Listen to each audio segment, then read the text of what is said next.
یہ جو مرد میں ہم رسمیں کرتے ہیں تیجا، یہ مسلمانوں کی رسمیں ہیں؟ شریعت نے کہا ہے یہ آپ شکر کرو لکھنے لگے ہیں رسمیں کل. یہ رسم کا لفظ کیا بتا رہا ہے؟ دین تو نہیں ہے، رسم ہے. یہ جو رسمیں ہم کرتی ہیں تیجا، ساتواں، 10واں، 20واں، 40واں، اور ہمارا معاشرہ اس میں ٹکرا ہوا ہے. خدا گواہ ہے میں منبر رسول پہ ہوں، نہیں تو کسی اور عالم سے جا کے پوچھ لینا. میت کے گھر میں کسی قسم کا اجتماع جائز نہیں. حتیٰ کہ شریعت کہتی ہے جو جنازے میں شامل ہو گیا اس کی تعزیت بھی ہو گئی، چلو جی. وہ اگر تعزیت کے لیے ان کے گھر نہ جائے کوئی گناہ نہیں، جو جنازے میں آ گیا اس کی تعزیت ہو گئی.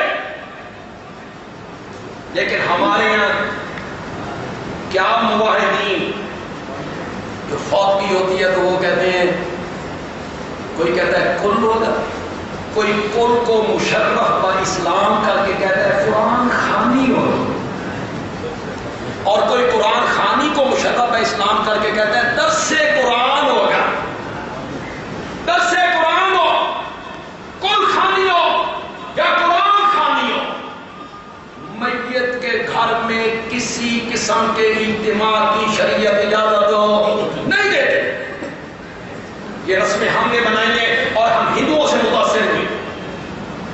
یہ تیجے، ساتے، یہ سب ہندوانہ رسمیں، اسلام کی یہ رسمیں نہیں ہیں.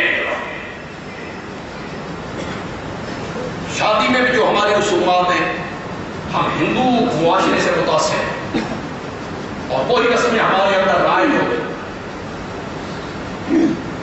کوئی بندہ آپ میں سے یہ کہے کہ میں ایصال ثواب کا انکار کر رہا ہوں، یا اس کو ایصال ثواب وہاں کیا جاتا ہے اس طرح آپ نے ایصال ثواب کا طریقہ بنایا، شریعت نے یہ طریقہ مقرر نہیں کیا، نہیں کیا یہ طریقہ مقرر شریعت نے، جو آپ نے طریقہ ایجاد کیا ہے.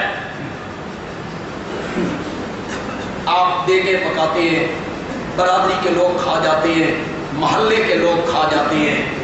آپ کو یہ پتہ نہیں ہے کہ محلے کا کوئی غنی آدمی، مالدار آدمی، اس کا غریب نوکر بھی ہو اس پر بھی خیرات نہیں لگتی. جائے کہ اس غنی پر، اس مالدار پر اگر وہ دیکھ اللہ واسطے کی ہے تو پھر یہ حق کس کا ہے؟ غریبوں کا، مسکینوں کا، یتیموں کا.